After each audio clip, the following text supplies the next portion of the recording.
When Junior Walker played his saxophone, it wasn't just music that was coming out, it was pure soul. With his group Junior Walker and the All-Stars, he combined the smoothness of jazz with his shouting style vocals.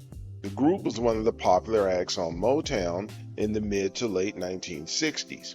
Additionally, they also released a series of top 20 albums, as well as the number one hits Shotgun and What Does It Take to Win Your Love.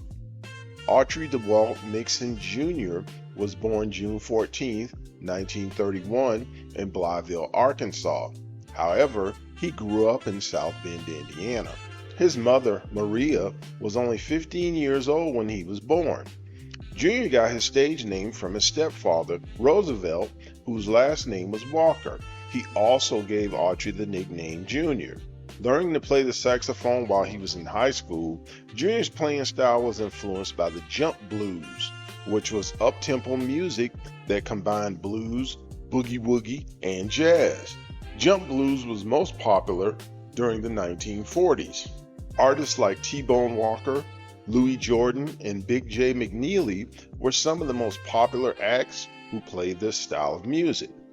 In the late 1950s, Walker met guitarist Willie Woods.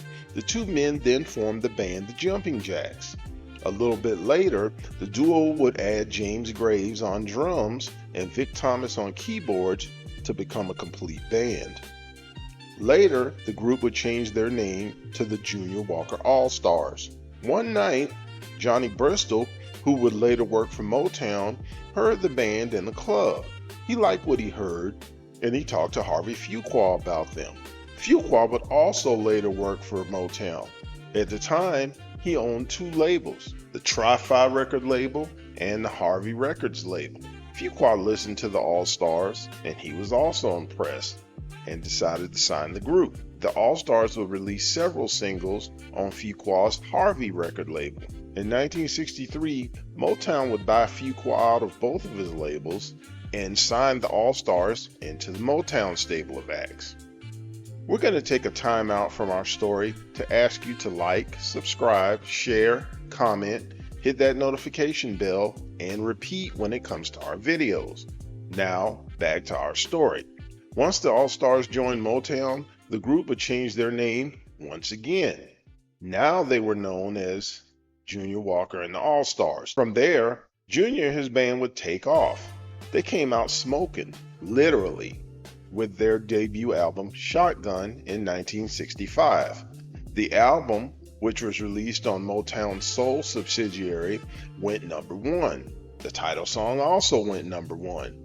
Here's an interesting side note to the recording of Shotgun. The song was Junior's debut as a singer. Here's how that happened. The singer that was hired to perform the song didn't show up, so Walker did the vocals instead. In his mind, they'd replace his vocals with those of a real singer sometime after the recording session. Berry Gordy acknowledged as much.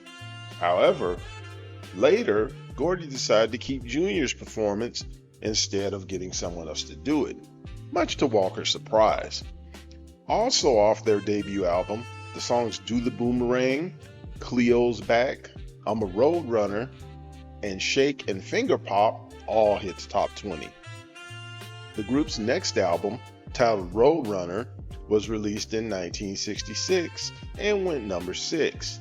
It featured the song How Sweet It Is to Be Loved by You, which went number 3. Pucker Up Buttercup also hit the top 20. On their next album, Home Cookin', the song What Does It Take to Win Your Love was the breakout cut on the album, as it went number 1. Initially, Junior wasn't interested in even recording the song. He had already been offered it several times, but he just didn't want to do it because, as he later said, it wasn't his bag. Finally, he reluctantly agreed to record the song. Additionally, from the Home Cookin' album, the title song, Come See About Me, and Hip City Part 2 all hit the top 20. Over the next several years, the All-Stars released several albums, including the top 20 LPs, Gotta Hold On to This Feeling, and Rainbow Funk. Standout singles included Gotta Hold On to This Feeling, which went number 2, and Do You See My Love, which went number 3. Additionally, Take Me Girl, I'm Ready and Walk in the Night both went top 20. Though the group continued to release albums and even disbanded for a short time before reforming in the early 1980s, they didn't release any more hit songs. Outside of the All-Stars, Junior played on the rock group Foreigner's 1981 hit song Urgent. His sax solo was one of the highlights of the song. Junior Walker passed away on November 23, 1995 in Battle Creek, Michigan. He was 64 years old. With his passing, the world lost one of the greatest saxophone players of his era. Happy birthday, Junior. What's your favorite song by Junior Walker and the All-Stars? Let us know in the comments. Thank you all for checking out our video. We appreciate you spending time with us. We have other videos that need love too. Take time to check those out as well. Thanks again and see you soon.